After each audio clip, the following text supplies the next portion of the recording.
राधे राधे। श्री हरिदास। लड्डू गोपाल की भक्ति में आप लोगों का स्वागत है। आशा करती हूँ कि आप लोग अच्छे होंगे, स्वस्थ होंगे। जैसा कि 29 सितंबर से पितृपक्ष स्टार्ट हो गया है। पितृपक्ष में हमें लड्डू गोपाल जी की सेवा करनी चाहिए। क्या उनकी पूजा हम कर सकते हैं? क्या उन्हें हम छू सकते हैं? संपूर्ण जानकारी आज मैं आप लोगों को बताने वाली हूँ। देखिए, जब भी पितृपक्ष स्टार्ट होता है तो पितृपक्ष में बहुत से घरों में पूजा नहीं होता है, यानी कि भगवान जो मंदिर में बैठे हुए हमारे भगवान लोग हैं, हम किन्हीं को भी नहीं उनकी न सेवा करते हैं, न उनको हम छूते भी नहीं हैं। बहुत से लोग घर में जो लड़कियां होती हैं, छोटे बच्चे होते हैं, उनको उन्हीं से लोग दीपक जलवा देते हैं। लेकिन अब बात आती है लड्डू गोपाल की कि यदि आपने लड्डू गोपाल जी को घर में रखा हुआ है तो आप लड्डू गोपाल जी को की सेवा कर सकते हैं। क्या उनकी पूजा कर सकते हैं? क्या उनको भोग लगा सकते हैं? उनको पानी पिला सकते हैं? क्या उनको लिए जो आप डेली खाना बनाते हैं वो भी आप खिला सकते हैं? यही सबसे बड़ा सवाल होता है, क्योंकि हम बहुत से लोगों को नहीं समझ में आता है कि ऐसे में हमें क्या करना चाहिए। तो देखिए, सबसे पहले मैं बता दूं कि पितृपक्ष में हमें जो काम नहीं करना चाहिए, हमें लहसुन प्याज नहीं खाना चाहिए, नॉनवेज नहीं खाना चाहिए। जो जेंट्स लोग होते हैं उनको हजामत नहीं करवाना चाहिए, यानी कि दाढ़ी मूंछ नहीं बनवाना चाहिए। औरतों को भी बाहर जाके पार्लर में जैसे कि आईब्रो नहीं बनवाना चाहिए, और क्या कहते हैं कि नाखून नहीं काटना चाहिए। पीला जो सिंदूर होता है कहते हैं उसको नहीं पहनना चाहिए। तो ऐसे बहुत सी चीज़ें होती हैं जो 15 दिन के पितृपक्ष में लोग मानते हैं। बहुत से लोग मानते हैं, बहुत से लोग नहीं मानते हैं। पितृपक्ष में हम अपने पूर्वजों की सेवा करते हैं, यानी कि अपने पूर्वज के लिए दान करते हैं, तर्पण करते हैं। उन जो घर के बड़े सदस्य होते हैं वो पिंड दान करते हैं। और जो तिथि आती है जिसमें कि लोग मरे रहते हैं हमारे पूर्वज, उसी तिथि को भी हम पितृपक्ष में मनाते हैं। नवमी को सारी महिलाओं का होता है, और लास्ट में हम पितरों की विदाई करते हैं। अमावस्या के दिन पितरों की विदाई होती है। तो अब ऐसे में 15 दिन तक लड्डू गोपाल की सेवा नहीं करना, ये भी बहुत अपने आप में बड़ी बात है। क्योंकि जब हम लड्डू गोपाल जी को घर में रखे हैं तो 15 दिन तक उनको बिना खिलाए पिलाए कैसे रख सकते हैं, उनकी सेवा कैसे कर सकते हैं, यही हमारे दिमाग में चलता है। और बहुत से लोग जो सेवा करते हैं उनके भी माइंड में चलता है। तो देखिए, आज बहुत महत्वपूर्ण जानकारी आपको बता रही हूँ, वीडियो अंत तक देखिएगा, क्योंकि पितृपक्ष शुरू हो गया है। और ऐसे में आप कोई गलती करते हैं तो गलती का कहीं न कहीं भुगतान, कहीं न कहीं वो जो दुख होता है, पाप होता है, हमारे परिवार में लगता है। तो हमें सबसे ज़रूरी है कि इन बातों पर ध्यान देना है कि लड्डू गोपाल की सेवा किस तरीके से करनी है।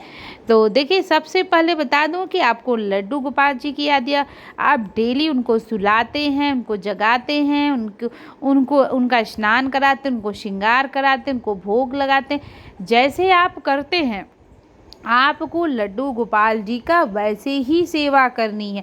आप लड्डू गोपाल जी की सेवा नहीं रोक सकते हैं, क्योंकि वो बाल रूप में है। और बाल रूप में विराजमान ठाकुर जी को आप ऐसे ही भूखे नहीं रख सकते। पितृपक्ष लगता है तो क्या हम बालक को घर में भूखे रखते हैं? नहीं रखते हैं। अब ये भी बड़ा सवाल आता है कि बालक के साथ तो ये भगवान है, तो भगवान के साथ ऐसा खिलवाड़ क्यों? देखिए, भगवान के साथ हम खिलवाड़ नहीं करते हैं, लेकिन भगवान किसके भूखे हैं? भाव के, भक्ति के। भगवान क्या देखते हैं? हमारी भक्ति देखते हैं, हमारी सच्ची भावना देखते हैं, लगन देखते हैं कि एक भक्त का, एक माँ का हमारे प्रति कितना लगन है।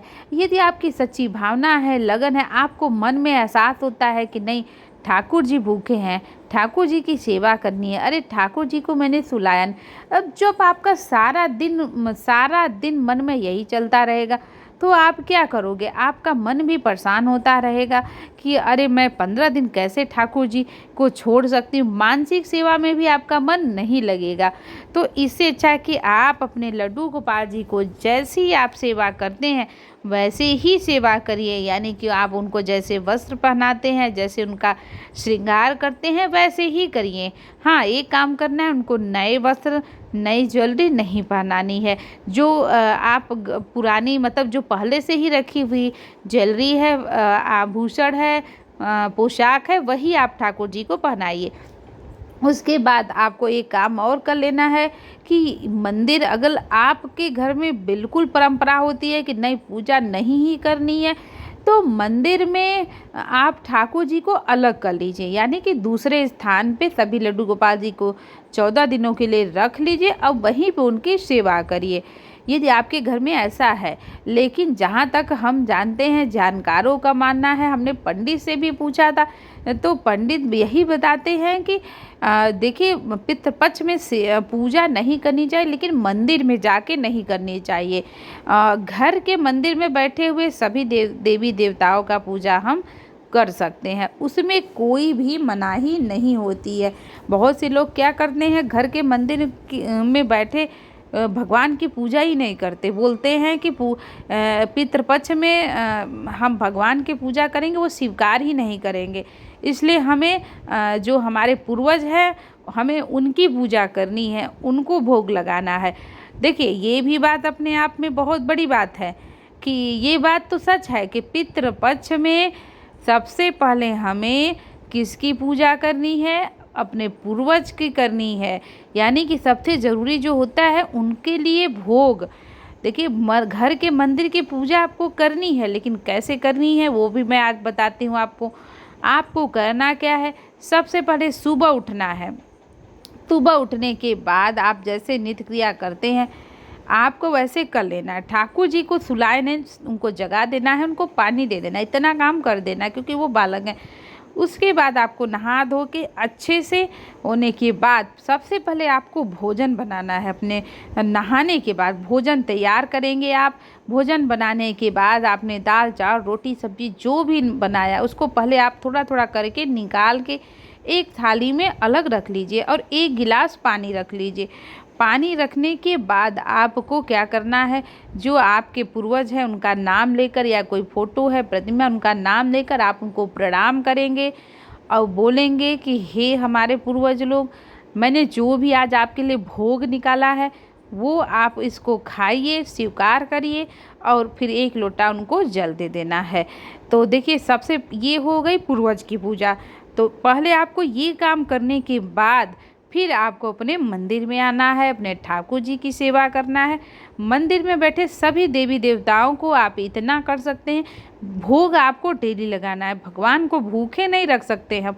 हाँ, इतना कर सकते हैं, 14 दिन तक आप जैसे प्रतिमा को डेली पोंछते हैं, डेली उनका काम करते हैं, वो आप मत करिए। उसको आप मतलब कि ऐसे ही रहने दीजिए। बस आपको डेली क्या करना है, उनको ऊपर दूर से ऐसे क्या कहते हैं, जल छिड़क देना है। उसके बाद उन्हें डेली भोग लगा देना है, बिना छुए। दूर से आप उनको रख दीजिए, भोग लगा दीजिए। उसके बाद ठाकुर जी की सेवा आप जैसे करते हैं लड्डू गोपाल की, आप वैसे ही उनकी सेवा करिए। तो देखिए, पितृपक्ष में जो मैंने जानकारी बताई बहुत महत्वपूर्ण जानकारी है। हमें इन सब नियमों का पालन तो करना ही चाहिए। ये बात सच है कि हमें सबसे पहले पूर्वज को ही पूजा करनी है, पूर्वज को ही भोग लगाना है। तो जैसे मैंने बताया कि पहले हमें भोजन तैयार करके अपने पूर्वज को खिला देना है, उसके बाद ही हमें मंदिर में बैठे हुए देवी देवता या फिर लड्डू गोपाल जी की सेवा करनी है। ये इन चीज़ों का आप बहुत ध्यान रखिएगा। पितृपक्ष शुरू हो गया, जाने अनजाने में ही सही हम लोग बहुत बड़ी गलती करते हैं, जिसकी कि कहीं न कहीं हमारे पूर्वज नाराज़ हो जाते हैं और हमारे जो घर में वंशज होता है वो आगे नहीं बढ़ पाता है, कोई न कोई समस्या आती ही रहती है। तो इस वजह से हमें इन सब चीज़ों का बहुत ही ध्यान रखना पड़ेगा कि हम पितृपक्ष में किस तरीके से अपने पूर्वजों की का सम्मान करते हैं, किस तरीके से उनके लिए दान करते हैं, तर्पण करते हैं, उनको किस तरीके से भोग लगाते हैं। तो देखिए, पहले पूर्वज को भोग लगा लेना है, उसके बाद आपको अपने लड्डू गोपाल जी को अपने घर में जो भी साफ़ सुथरा खाना बनाया है वो खाना आपको अपने लड्डू गोपाल जी के लिए भी बना लेना है। तो जैसे दाल हो गया, चावल हो गया, रोटी सब्जी जो भी आप बनाते हैं, आप जो खाते हैं ठाकुर जी को वही खिलाइए। प्रेम होना चाहिए, भाव होना चाहिए कि भगवान हमने जो बनाया हमारे लड्डू गोपाल जी ने खा लिया। भाव रहेगा तो बहुत ही अच्छा लगेगा कि हाँ सच में आज खा लिया। उसके बाद आपको आरती करनी है। तो जानकारी कैसी लगी आप लोग ये हमें ज़रूर बताइएगा। अब पितृ पक्ष में लड्डू गोपाल जी की सेवा कैसी करनी चाहिए आपने देखा, और आप भी इस नियमों का पालन जरूर करें कि ठाकुर जी की सेवा कैसे करनी है, कैसे आपको उन्हें रखना है। इन विशेष नियमों का ध्यान हमें ज़रूर करना चाहिए, नहीं तो जाने जाने में हमसे गलतियां हो ही जाती है। तो राधे राधे। श्री हरिदास, श्री कुंज बिहारी, श्री श्यामा प्यारी।